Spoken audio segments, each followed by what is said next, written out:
Hey guys, welcome to another video. Blessings here today. Magandang buhay mga ka-blessings. Mula Luzon, Visayas at Mindanao.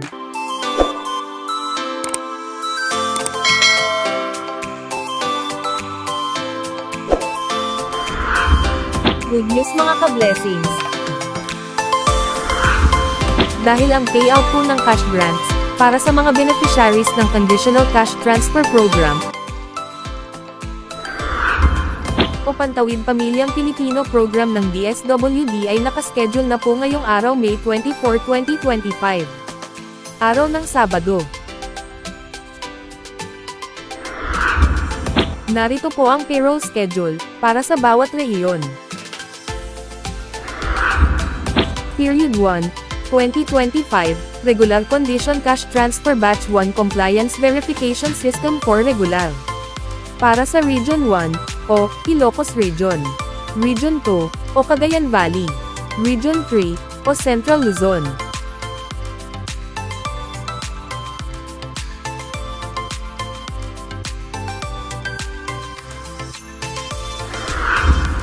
Region 4A, o Calabarzon, at Region 5, o Bicol Region.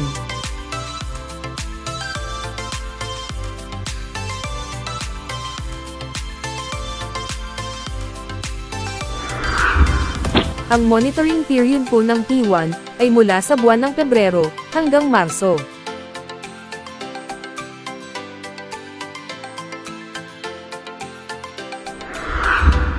Ngayon ka-blessings, kung alam mong kasama ka sa payout, ay maaari nyo na pong i-check ang inyong balance account sa Landbank mobile app.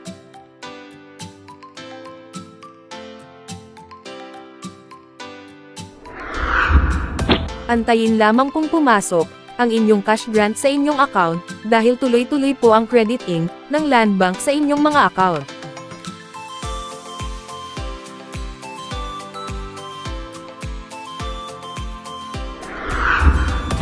Ngayong araw din ka-blessings, ay maaari na po kayong mag-withdraw sa ATM withdrawals sa mga piling Landbank servicing branches na malapit sa inyong lugar.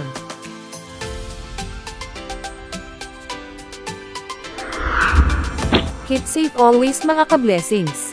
God bless po.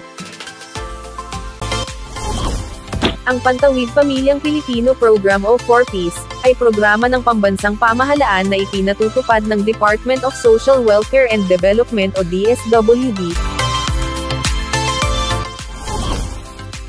sa pakikipagtulungan sa iba't ibang ahensya gaya ng DepEd, DOH, DILG, at sa mga lokal na pamahalaan.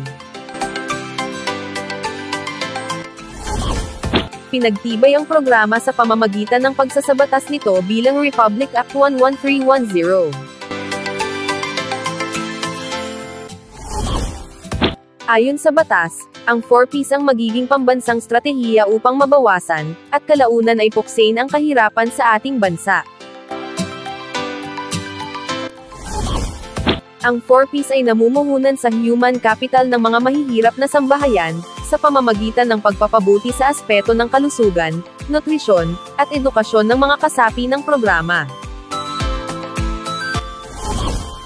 Nagbibigay din ang programa ng psychosocial at psychoeducation intervention sa pamamagitan ng family development session, bilang gabay sa unti-unting pag-unlad at pagpapatatag ng kanilang pamumuhay.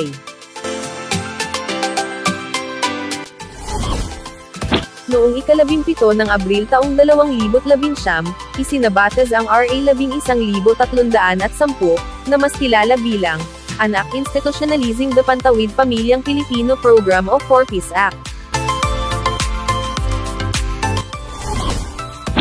Sa pagsasabatas nito, ang 4Ps na programa sa ilalim ng Department of Social Welfare and Development ay magiging permanenteng pambansang estratehiya ng gobyerno, upang puksain ang kahirapan sa bansa,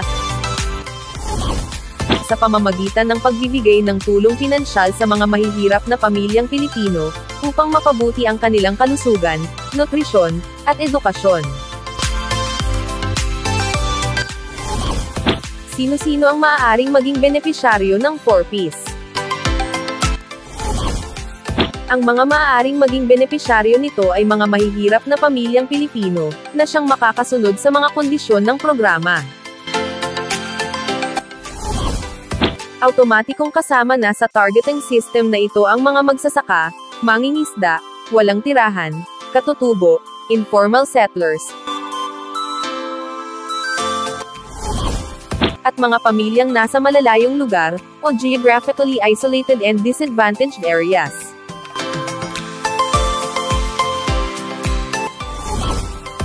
Narito ang mga batayan ng isang pamilya na maaaring makasama sa programa.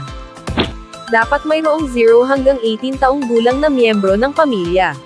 Ang mga batang nasa edad 6 hanggang 18 ay kailangang naka-enroll sa paaralan. Mayroong miyembro na nagbubuntis sa panahon ng rehistrasyon.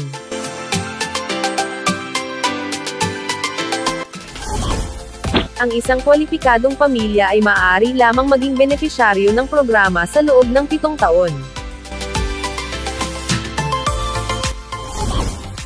Paano makasama sa Pantawid Pamilyang Pilipino Program o 4Ps?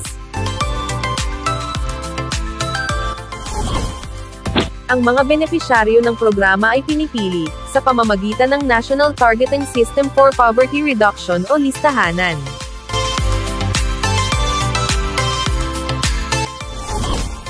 Kung saan sila ay nagbabahay-bahay, upang mag-interview, at makita ang tunay na kalagayan ng isang pamilya. Sa ngayon, ay pinag-aaralan na ng DSWD na magkaroon ng community-based targeting system, na galing sa bawat DSWD regional offices, para madaling matukoy ang mga kwalipikadong benepisyaryo ng Pantawid Pamilyang Pilipino Program o 4Ps.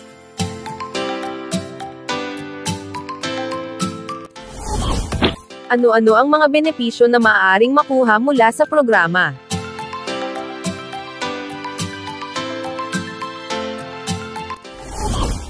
Sa ilalim ng 4Ps Act, ang mga benepisyaryo nito ay makakatanggap ng mga sumusunod.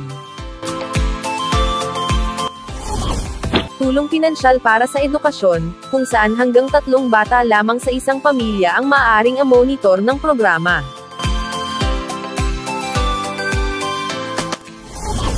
Mula sa daycare at elementarya, ay makakatanggap ang mag-aaral ng 300 piso kada buwan, sa loob ng 10 buwan na may pasok.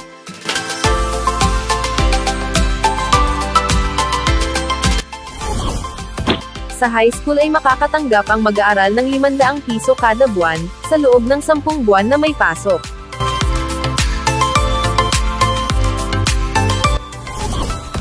Sa senior high school makakatanggap ang mag-aaral ng 700 piso kada buwan, sa loob ng 10 buwan na may pasok.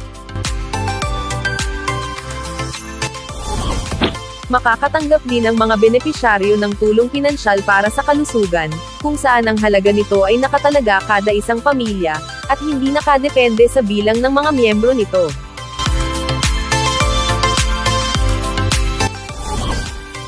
Ito ay nagkakahalaga ng 750 piso kada buwan. Makakatanggap din ang mga benepisyaryo ng rice subsidy, na nagkakahalaga ng 600 piso kada buwan.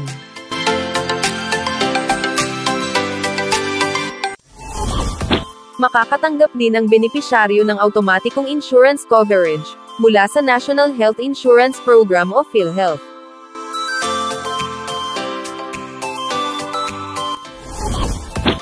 Sila rin ay prioridad sa pagtanggap ng serbisyo mula sa Sustainable Livelihood Program o SLP ng DSWD, sa pagbibigay ng kapasidad sa pagnenegosyo at pagtatrabaho,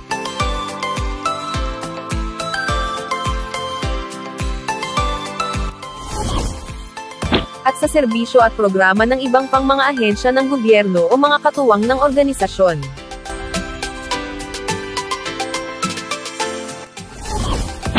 Bukod sa mga nabanggit, ang mga benepisyaryo ay maaaring mabigyan din ng iba pang benepisyo, base sa mga bagong panukala o kautusan.